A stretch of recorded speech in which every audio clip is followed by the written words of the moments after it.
مرحبا أهل الكمال مرحبا أهل النوادي. الحمد لله الذي هدانا لهذا وما كنا لنهتدي لولا أن هدانا الله ثم الصلاة والسلام على رسول الله سيدنا محمد بن عبد الله وعلى آله وصحبه ومن والاه أما بعد سبحانك لا علم لنا إلا ما علمتنا إنك أنت العليم الحكيم ربي اشرح لي صدري ويسر لي أمري واحلل عقدة من لساني يفقهوا قولي وسدد لساني واهدي قلبي بحق سيدنا محمد صلى الله عليه وآله وبارك وسلم يا من هو في علوه كائن يا من هو في فعل حميد يا من هو في مجره متين اللهم أكرمنا بنور الفهم وأخرجنا من ظلمات الوهم وارزقنا فهم النبيين وحفظ المرسلين وإلهام ملائكة المقربين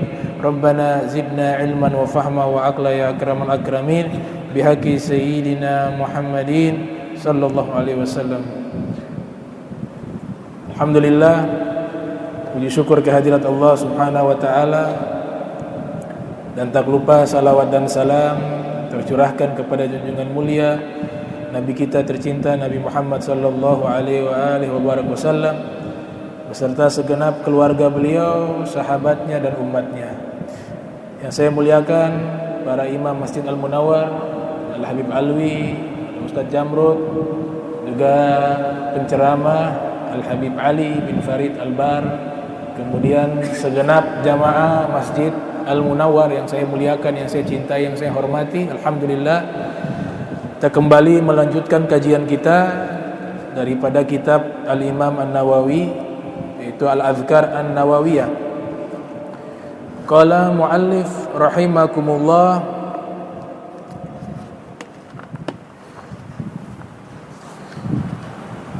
Rawaina fi kitab Tirmidzi an Umar radhiyallahu ta'ala anhu qala sami'tu Rasulullah sallallahu alaihi wasallam yaqul man labitha thawban jadida faqala alhamdulillahilladzi kasani ma uwari bihi aurati wa atajammalu bihi fi hayati thumma amada ila thawbil ladzi akhlaq fatasaddaqa bihi kan fi hifdillah wa fi kanafillah azza wa jalla wa fi sabilillah hayyan wa mayyita. Diriwayatkan di dalam kitab Tirmidzi. Imam Tirmidzi nama aslinya Muhammad bin Isa At-Tirmidzi. Beliau lahir tahun 209 Hijriah, meninggal tahun 279 Hijriah.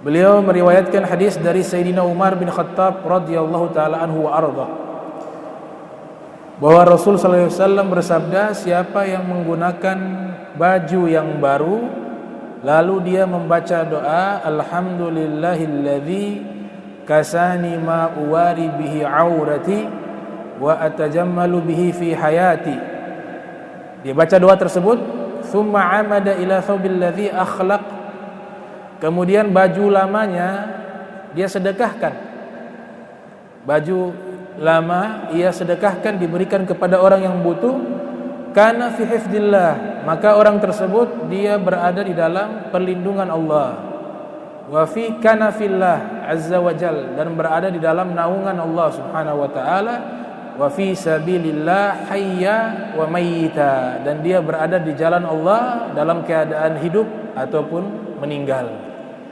Jadi baju yang lama yang kita punya di lemari jangan ditumpuk-tumpuk, kasih.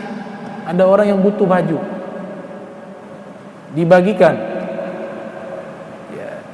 Tapi cari juga jangan yang sudah sobek-sobek, baju lama tapi masih bisa layak dipakai. Nabi katakan kita baca doa alhamdulillahilladzi kasani ma uwari bihi aurati dan seterusnya tadi.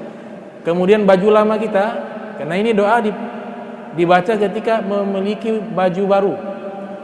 Baju baru dipakai, baju lamanya kita sedekahkan, maka kita berada di dalam perlindungan Allah, di dalam naungannya Allah, dan berada di jalannya Allah hayyan wa mayyita, di saat hidup dan di saat meninggal dunia. Mayyita. Nah, bedanya mayit mata yamutu mautan sama wafat, mautan sama wafat punya perbedaan. Kalau maut itu ruh terlepas dari jasad, namanya maut. Ini diambil ke dalam bahasa Indonesia, artinya mati. Mati dari bahasa Arab mata, fi'il madinya mata yamutu mautan. Jadi kalau mati artinya ruhnya sudah lepas dari jasad, namanya mati. Dan ini seluruhnya secara umum, secara global, baik hewan, baik tumbuh-tumbuhan. Tumbuh-tumbuhan kalau mati ya bilang mati. Hewan mati bilang mati. Manusia mati secara bahasa katakan mati. Artinya ruh sudah lepas dari jasad. Hewan makhluk hidup, tumbuh-tumbuhan makhluk hidup. Ketika sudah mati artinya sudah terlepas ruhnya. Kalau wafat, wafat dari kata wafa. Wafat itu hanya khusus untuk manusia dan jin. Kalau hewan kan lucu hewan. Aduh, saya punya ayam telah wafat. Saya punya pohon yang saya jaga ini telah wafat. Ditambah lagi inna lillahi wa inna ilaihi raji'un. Jadi kalau wafat itu khusus manusia dan jin. Kenapa? Arti wafat adalah kewajibannya telah terpenuhi, sudah selesai taklifnya. Selama hidup dibebankan taklif hukum syariat. Ketika sudah meninggal sudah terpenuhi, sudah selesai, maka namanya wafat. Atau rizkinya sudah habis, jatah rizkinya sudah habis di dunia, dinamakan wafat. Nah, itu bedanya wafat dengan mati. Ya, wafatun sama mautun. Al farqu ma baina wafat wal maut. Jadi kalau kita punya baju lama disedekahkan. Nah, ini berkaitan tentang baju. Baju bahasa Arabnya libasun. Ada yang juga thawbun. Kata libasun, kata baju itu di dalam Al-Quran Allah Ta'ala menyebutkan sebanyak 10 kali. Kata libasun Allah sebutkan di dalam Al-Quran sebanyak 10 kali. Libasun. Di antaranya di surat Al-Baqarah Allah Subhanahu wa Ta'ala berfirman di ayat 187, hunna libasun lakum wa antum libasun lahun. Allah sebutkan kata pakaian 2 kali. 2 kali. Artinya apa? Hunna, mereka para perempuan, yaitu istri-istri kita, libasun lakum, sebagai pakaian untuk kalian. Wa antum libasun lahun, dan kalian adalah pakaian untuk mereka, para istri. Jadi Allah menyebutkan hubungan suami istri menggunakan redaksi kata libas, pakaian.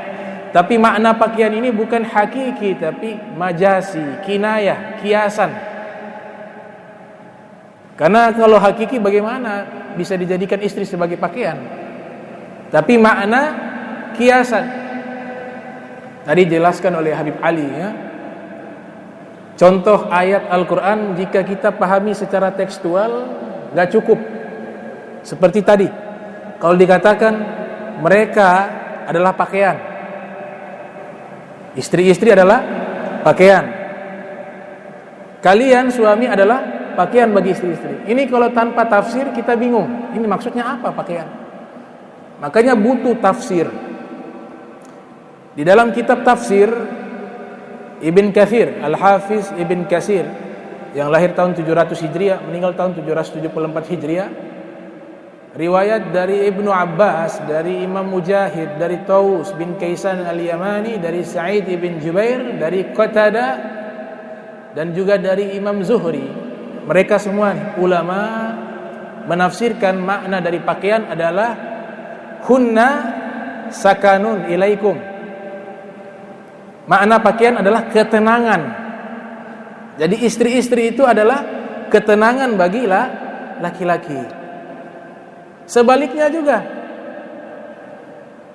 antum kalian laki-laki sakanun ilaihinna, menjadi ketenangan bagi para perempuan, istri-istri.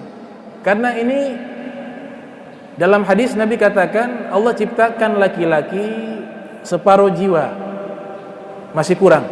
Makanya ada dikatakan ya, man tazawwaza faqad istakmala nisfa dini. Siapa yang menikah maka telah sempurna separuh agamanya. Dalam riwayat yang lain Nabi sallallahu alaihi wasallam bersabda, an-nisa'u syaqa'iqur rijal. Perempuan itu adalah belahan-belahan jiwanya laki-laki. Jadi belum sempurna. Makanya di surat Ar-Rum biasa kalau acara akad pernikahan dibacakan ayat tersebut ya, surat Ar-Rum ayat 21. Wa min ayatihi an khalaqalakum min anfusikum azwaja litaskunu ilaiha wa ja'ala bainakum mawaddatan wa rahmatan inna fi dzalika laayatin liqaumin yatafakkarun. Coba perhatikan firman Allah Ta'ala, wa min ayatihi, dari sebagian tanda-tanda kebesaran Allah, Allah ciptakan kalian berpasang-pasangan dari golongan kalian, litaskunu ilaiha, agar kalian laki-laki mendapatkan ketenangan. Ini ilaiha ini terdapat ikhtilaf para ulama, apa domirnya kembali ke mana? Apakah azwaj, apakah ke sakinah? Namun arti yang ingin saya jelaskan di sini, dengan kita menikah tenang, ada ketenangan batin, sakinah. Kata sakinah sesuai dengan tafsiran tadi, bahwa pakaian maknanya adalah ketenangan. Setelah tenang baru dijadikan mawaddatan wa rahmah, cinta dan rahmah. Kenapa kata rahmat berada di belakang, kata cinta di awal? Kalau mawaddah ini kecintaannya masih bersifat biologis, selera. Biasa awal-awal mau nikah, ta'aruf, ada perasaan suka, cinta, itu namanya mawaddah. Tapi kalau rahmah, perasaan itu sudah meningkat, bukan hanya secara biologis, bukan secara fisik, bukan secara materi, tapi sudah ada ikatan batin. Sehingga kita lihat ada orang pernikahannya sampai sudah tua saling sayang, padahal sudah tidak ganteng lagi laki-lakinya. Waktu awal nikah gagah. Istrinya juga begitu. Ketika awal nikah cantik luar biasa, berjalannya waktu sudah tidak cantik lagi, sudah dengan termakan usia. Tapi masih ada ikatan sayang. Nah ini namanya rahmah. Dia lebih tinggi dari mawaddah.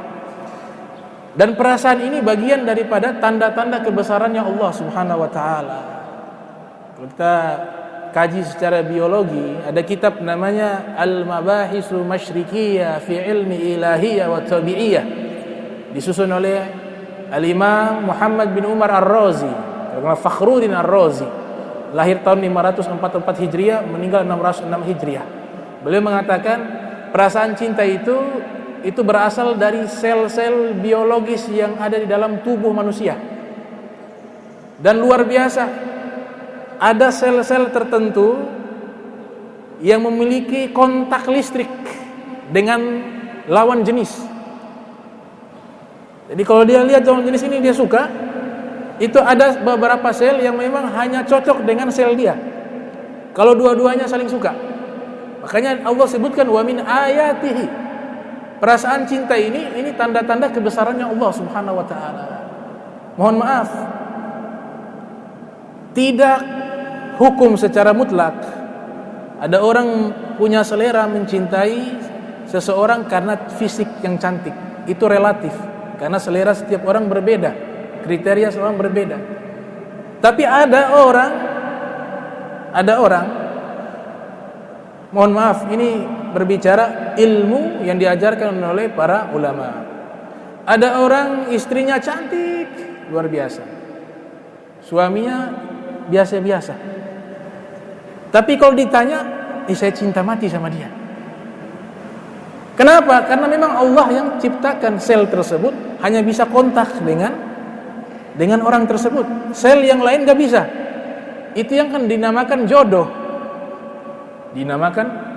Makanya Allah sebutkan azwaja.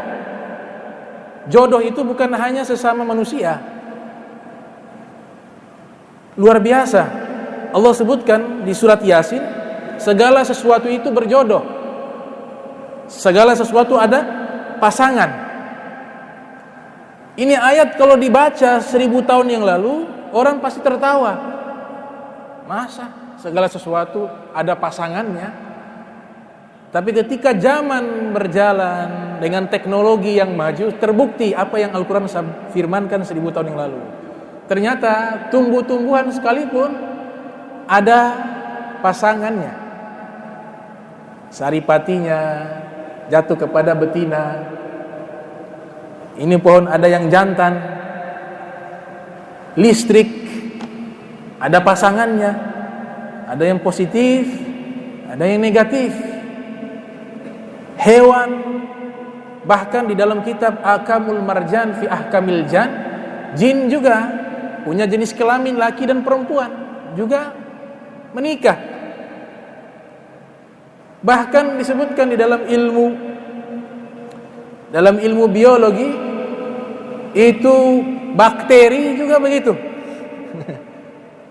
Maka bisa berkembang biak, itu virus, itu bakteri. Kenapa? Karena ada pasangan. Subhanallah, 1000 tahun lalu Al-Quran bilang segala sesuatu ada pasangannya. Shadaqallahul azim. Itu contoh kata libas yang pertama di dalam Al-Quran. Kata libas yang kedua di dalam Al-Quran disebutkan di surat An-Naba. Di surat An-Naba ayat 10. Waja'alna laila libasa waja'alna an-nahara ma'asha. Coba perhatikan redaksi katanya. Allah berfirman, waja'alna laila libasa, kami jadikan malam pakaian. Kami jadikan malam sebagai pakaian. Libasa, pakai kata libasa, pakaian. Di dalam tafsir namanya Ibrahim Al-Maraghi, Ahmad bin Mustafa Al-Maraghi, atau tafsir Maraghi, itu menyebutkan waja'alna laila, Allah jadikan itu malam, bi zalamihi, dengan gelapnya di malam hari, satiran lil ajsad, sebagai penutup untuk tubuh manusia. Jadi malam Allah sebutkan memiliki pakaian. Dikiaskan maknanya karena malam itu dia gelap sehingga menutup tubuh kita, menutup pandangan kita dari melihat sesuatu, seperti tubuh ini tertutup dengan pakaian. Makanya Allah menggunakan kata libasa. Ulama tafsir lainnya mengatakan libasa adalah menggunakan selimut, lihaf. Libasa ay makna lihaf. Apa itu lihaf? Lihaf artinya selimut. Kenapa? Karena waktu malam itu waktu istirahat. Waktu istirahat. Orang istirahat mau tidur pakai selimut. Maka dijadikan kata lihaf. Itu kata libasa yang ketiga. Tadi yang pertama disebut 2 kali. Ini disebut sekali. Jadi sudah 3. Tapi saya tidak jelaskan semua, hanya sebagian saja karena waktu tidak cukup. Kemudian di surat Fatir ayat 33. Di surat Fatir ayat 33 Allah menyebutkan kata pakaian juga. Walibasuhum fiha harirun. Pakaian mereka, siapa mereka di sini? Penghuni surga. Jadi pakaian penghuni surga di dalam surga harirun, terbuat dari sutra. Kita laki-laki dilarang menggunakan sutra. Nabi melarang dalam hadis au kama qala Rasul sallallahu alaihi wasallam, hurrima, diharamkan, az-zahab, emas, wal harir, sutra, li dzukuri ummati, untuk laki-laki umatku, untuk laki-laki yang berada di umatku, wa uhillat li nisaihim, tapi dihalalkan bagi perempuan-perempuan mereka. Jadi kalau sutra dan emas, kalau emas mutlak haram, emas mutlak haram, mau dia sedikit, mau dia banyak, mau pakai cincin, mau pakai perhiasan berupa jam, mau pakai kalung, laki-laki yang pakai emas haram. Atau campuran, ada emas, emas putih itu emas udah, emas putih emas, haram laki-laki pakai. Mau buat pernikahan juga begitu. Kalau perempuan halal. Kenapa? Ada hikmah. Itu kalau laki-laki pakai emas, itu emas itu mengandung zat kimia, masuk ke pori-pori, tercampur dengan darah, dibiarkan dengan tempo waktu yang lama, membuat orang tersebut menjadi idiot kalau laki-laki, karena racun. Tapi kalau perempuan dihalalkan, kenapa? Karena racun tersebut keluar dengan keluarnya darah haid, menstruasi keluar, itu racun emas juga keluar. Yang kedua, Allah ciptakan wanita punya struktur tubuh berbeda dengan laki-laki. Di dalam tubuh wanita ada lemak-lemak khusus yang mampu menyaring racun-racun, khususnya racun yang berasal dari zat kimia dari emas. Itu disaring. Laki-laki tidak punya. Jadi luar biasa hikmah dilarangnya emas, ternyata memiliki manfaat bagi laki-laki. Saya teringat satu firman dalam Al-Quran, di dalam surga laki-laki pakai emas. Kalau di dalam surga, sutra juga dipakai oleh laki-laki. Makanya Nabi katakan dalam hadis, man labisal harira fid dunya lan yalbasahu fil jannah. Yang memakai pakaian sutra di dunia, yaitu laki-laki, dia tidak akan pakai pakaian sutra di surga, karena laki-laki memakai sutra di surga. Kalau sutra tidak mutlak haram. Disebutkan dalam Sarah Ibanatul Ahkam, Sarah Bulughul Maram, yang disusun oleh Ahmad ibn Ali Ibnu Hajar Al-Asqalani yang lahir tahun 773 Hijriah, meninggal 452 Hijriah, itu menyebutkan kalau sutra ada campuran bahan yang lain, pakaiankah, sarungkah,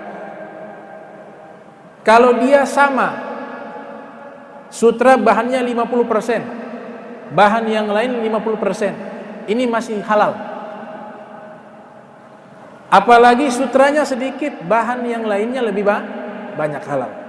Berbeda dengan emas, emas gak bisa, mau sedikit mau banyak haram. Kalau sutra, kalau bahan campurannya lebih banyak, maka dia halal. Atau sama 50%. Ini ada ikhtilaf kalau sama. Tapi kalau yang lebih banyak, itu mayoritas mengatakan boleh. Kalau sama bahannya ada ikhtilaf, ada yang mengatakan boleh, ada yang mengatakan tidak boleh. Tapi kalau emas bersepakat semuanya. Terus ada yang pakai gigi mas, gimana? Gigi mas, pakai gigi mas. Ini hukumnya kadawi, pengobatan. Kalau kita baca kitab fikih, namanya kitab Durusul Fiqhiyah. Nama kitab fikih Durusul Fiqhiyah, disusun oleh Al-Habib Abdurrahman As-Segaf. Bukan saya, bukan. Nama saja sama. Namanya Habib Abdurrahman As-Segaf. Kalau beliau bin Ahmad tidak salah. Di juz yang keempat, kitab fikih ini ada 4 juz. Juz keempat itu ada riwayat, ada seorang sahabat hidungnya digigit anjing. Jadi ini terpotong ini hidungnya.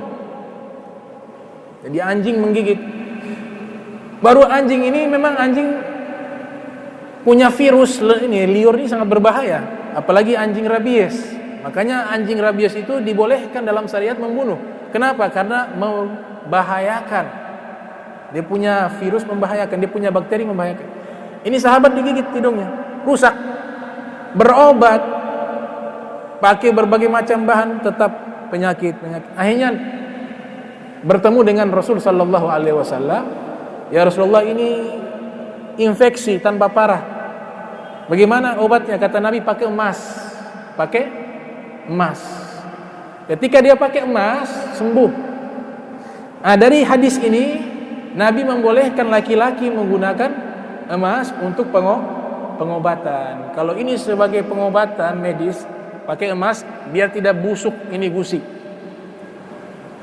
Pakai emas biar tidak busuk, karena emas punya zat yang bisa menetralisir daripada pembusukan. Makanya pakai emas. Masalahnya muncul kalau meninggal dunia. Apalagi ahli warisnya susah hidupnya. Makanya yang punya gigi emas, apalagi gigi emasnya ada 5, ada 6, wah berapa gram dijual. Itu lihat-lihat, oh ini kayaknya saya punya ajal sudah dekat nih, saya lepas ke muka. Kenapa? Kalau sudah meninggal, gigi emas yang dia bawa ini haknya jatuh ke ahli waris, anaknya. Jadi haknya jatuh kepada sang ahli waris. Ahli waris bisa meminta untuk mencabut, apalagi ahli warisnya dalam keadaan susah. Gigi emas yang dimiliki sang ayah ada 7. Sekarang emas harganya mahal. Udah cabut semua sudah. Kasihan, sudah meninggal dicabut. Hukumnya bagaimana? Hukumnya boleh. Tapi kita berhukum juga karena hukumnya boleh, ada 2 pilihan. Boleh kita cabut, boleh kita tidak cabut. Ini juga kadang-kadang salah paham. Ini bagaimana? Dikuburkan gak apa-apa. Dikuburkan dengan gigi emas, atau orang operasi dengan besi yang dibawa, dikuburkan gak apa-apa. Nah, hukum gigi emas ketika dia ingin mencabut, kembali kepada hati nurani. Kasihan ini orang tuamu sudah meninggal, masih cari juga emas, dicabut giginya, kasihan. Tapi kalau hukumnya boleh, akan tetapi kembali ke hati nurani. Makanya ilmu fikih itu selalu dibarengi dengan ilmu tasawuf, ilmu yang membahas tentang hati nurani. Objek kajian ilmu tasawuf itu 3, membahas tentang hati, membahas tentang ruh, membahas tentang akal. 3 objek kajian tasawuf: hati, ruh, akal. Hukumnya boleh fikih, tapi hati berbicara, kasihan saya punya bapak ini sudah meninggal, dicabut, insya Allah Allah akan ganti rezeki yang lain. Itu kalau giginya 1 emas. Tapi kalau semuanya emas, pasti berubah pikiran itu. Wah, ini giginya semuanya emas gitu. Jadi gak apa-apa ya kalau dikuburkan jenazah seperti itu. Sudah jam berapa? Belum. Nah, itu masalah emas. Di dalam surga laki-laki pakai emas boleh. Kenapa? Ya di surga gak ada penyakit. Di surga gak ada buang kotoran. Di surga tidak ada buang air kecil. Di surga tidak ada buang ingus. Makanya halal.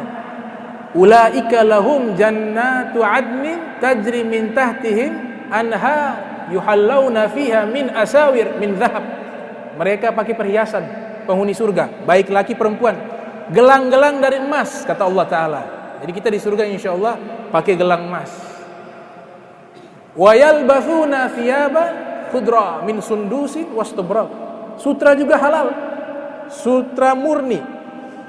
Sundus sutra halus, istabrak sutra yang kasar.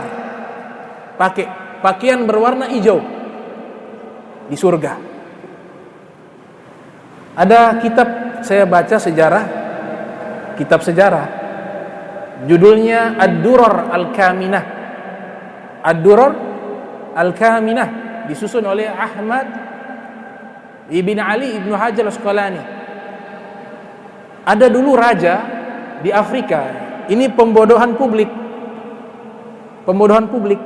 Kenapa? Yang kita tahu dari dulu Afrika tuh negeri susah. Ketahui, yang bikin negeri Afrika susah itu penjajah yang ada di Eropa. Merampok harta mereka, menjadikan mereka budak. Ada seorang raja, raja ini hidup di masa setengah abad setelah runtuhnya Daulah Abbasiyah. Kurang lebih abad ke-6. 6 sampai masuk 7 Hijriah. Karena Ibnu Hajar juga abad ke-7. Dan juga ini cerita ditulis juga oleh Ibnu Khaldun, seorang sosiolog Islam ternama. Beliau yang mengarang atau menyusun ilmu sosiologi yang dipakai di dunia modern saat ini. Namanya Ibnu Khaldun. Ini raja namanya Malik Mansa Musa. Malik Mansa Musa. Beliau punya kerajaan di Afrika dulu besar. Di negara kalau sekarang masuk wilayah Mali. Negara Afrika namanya Mali. Beliau kekuasaan dari Kongo sampai Nigeria. Kongo, Nigeria dan sekitarnya beliau kuasai. Yang menarik, kerajaan ini tidak terpublikasikan. Jadi dan muslim rajanya. Hafal Al-Quran, ahli ibadah, sangat dermawan, cinta kepada ilmu. Ini rajanya, Mansa Musa. Jadi tidak terpublikasikan sehingga dipikir kerajaan hebat Daulah Abbasiyah atau Daulah Mamalik karena sejaman di Mesir. Padahal muncul ini kerajaan besar dan sangat kaya. Sampai hari ini beliau ini saingan sama Nabi Sulaiman. Kekayaannya saingan sama Nabi Sulaiman. Bisa dibayangkan? Beliau punya hasil kekayaan itu diambil dari 2 sumber daya alam. Satu milhun, satu zahab. Garam, emas. Itu disebutkan waktu beliau berangkat haji dengan rombongan 60.000 orang. 12.000 para pelayan. Seluruh pelayan dan para rombongannya itu menggunakan pakaian campuran sutra. Kalau yang perempuan pakai sutra. Ini pelayan, termasuk budak-budak juga. Seluruhnya menggunakan emas, perhiasan, dan juga masing-masing membawa 2 kilo emas. Beliau punya pelayan dengan rombongan, masing-masing bawa 2 kilo emas. Kemudian membawa 100 ekor unta yang seluruh unta memikul emas. Tidak tahu berapa banyak itu. Di bawah berangkat haji dari Mali, rihlah sampai ke Mesir.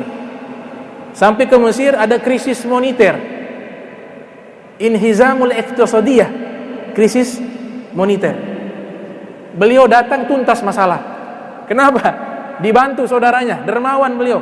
Beliau bantu negara Islam yang susah. Ini orang kaget semua, ini kerajaan dari mana? Beliau sumbang berapa? Sumbangnya gak pakai minta ganti. Kalau kita Indonesia dapat pinjaman dari luar, dari asing, apalagi bukan negara muslim, itu bunga. Makanya gak akan lunas. Kalau pinjam, bayar lagi, lebih lagi bunga. Karena dipinjamnya perputarannya bayar ganti pakai bunga. Pinjam, bukan kasih. Tapi beliau kasih.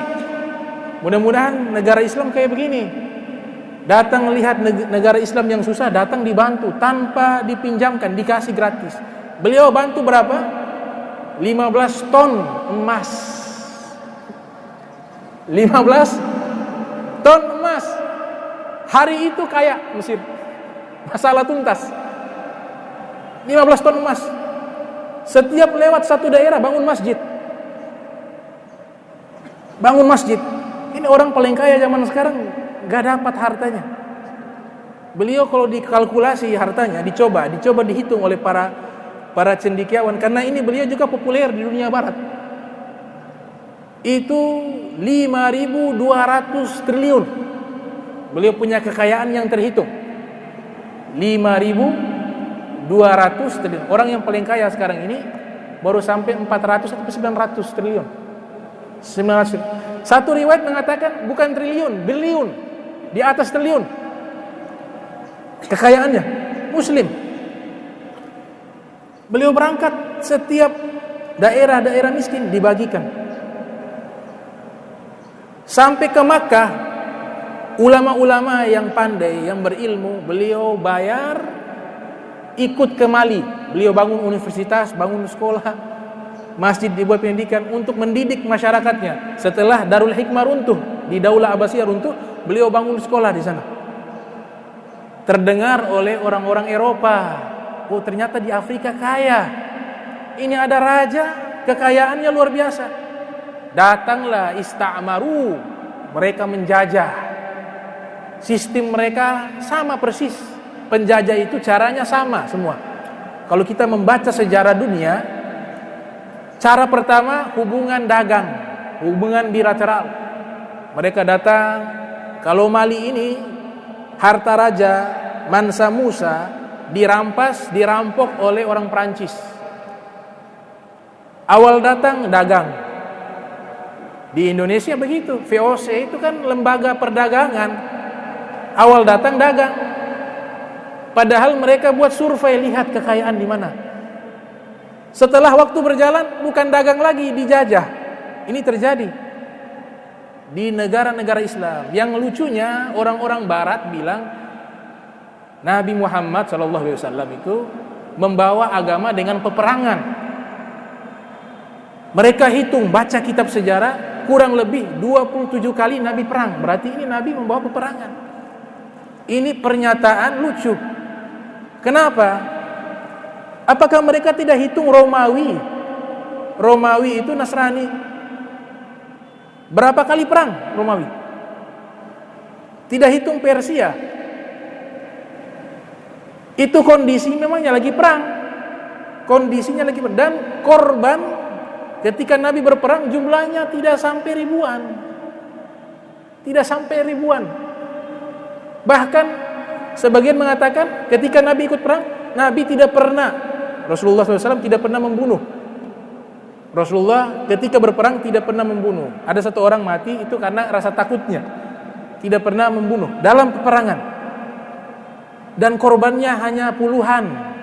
Padahal peperangan itu berhadapan dengan musuh. Sekarang kita tanya sejarah, yang menjajah dunia ini dari mana?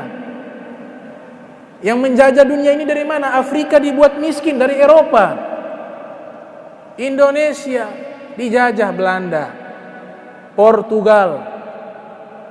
Kemudian negara-negara muslim lainnya dijajah oleh orang-orang Eropa. Bukankah itu lebih tepat dikatakan agama yang membawa peperangan, bukan agama Islam? Agama Islam datang memerdekakan negara ini. Makanya kita lihat pahlawan-pahlawan Indonesia hampir seluruhnya itu adalah ulama.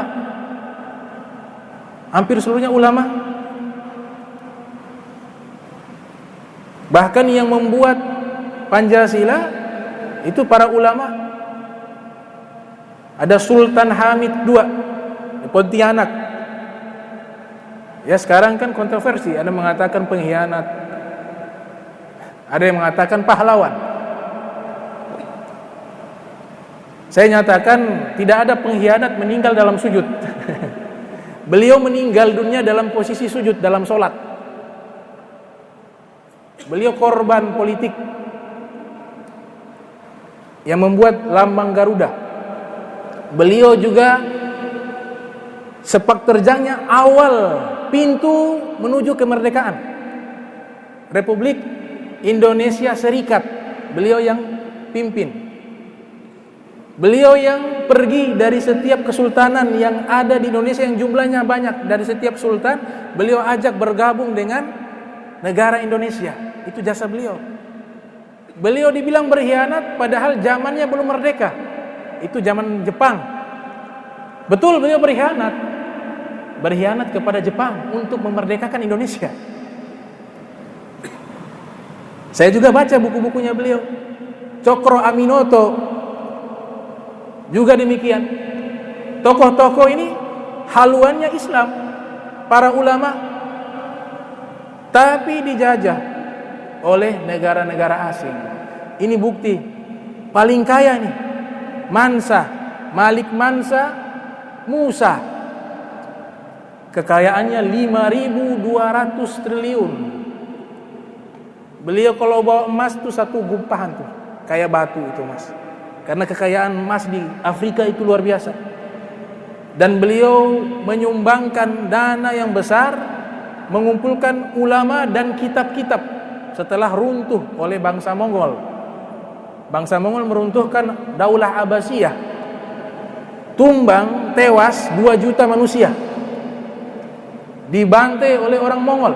Genghis Khan datang ke Baghdad 40 hari 40 malam. Imam Suyuti ceritakan dalam kitab Tarikhul Khulafa, lahir 849 Hijriah, meninggal 911 Hijriah. Itu kaum muslimin yang ada di Irak diantri, dibuat seperti barisan, kemudian kepalanya dipenggal satu persatu. Mau ulama, mau orang awam, habis 40 hari 40 malam dibunuh. 2 juta manusia habis. Kerajaan yang begitu besar dengan peradaban yang runtuh seketika. Kitab-kitab yang begitu banyak, ini kitab yang ada saat ini hanya sekian persen. Kenapa? Karena kitab-kitab intelektual kaum muslimin itu banyak dibakar dan dibuang di sungai Dijlah, sungai Efrat. Dibuang oleh orang Mongol, dibakar. Saking banyaknya itu kitab, sampai disebutkan air sungai Dijlah dan sungai Efrat itu berubah berwarna hitam.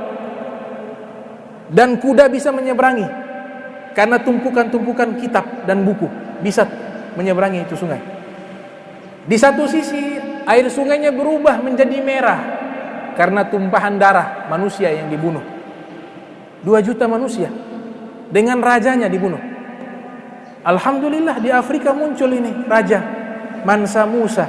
Dia mengembalikan kejayaan Islam dengan kekayaannya. Mudah-mudahan kita diberikan pemahaman terhadap sejarah kebesaran agama kita, agama Islam, agama yang sangat luar biasa, agama yang diterima oleh Allah di hari kiamat. Inna dina indallahi Islam. Al-yawma akmaltu lakum dinakum wa atmamtu alaikum ni'mati wa raditu lakum Islam Madinah. Allahumma jam'ana hadza jam'a marhuma wa tafarraqna min ba'di tafarraqa ma'suma wa la taj'al minna wa la minna syaqiya wa la mahruma. Allahumma nadzih qulubana an ta'aluki biman dunak waj'alna min qaumin tuhibbuhum wa yuhibbunak. Rabbana atina fid dunya hasanah wa fil akhirati hasanah wa qina adzabannar wa adkhilna jannata ma'al abrar ya aziz ya ghafar ya rabbal alamin. Wa sallallahu alaihi wasallam Muhammadin wa ala alihi wa sahbihi wa barik wa sallam wa lakum minkum wassalamu alaikum warahmatullahi wabarakatuh.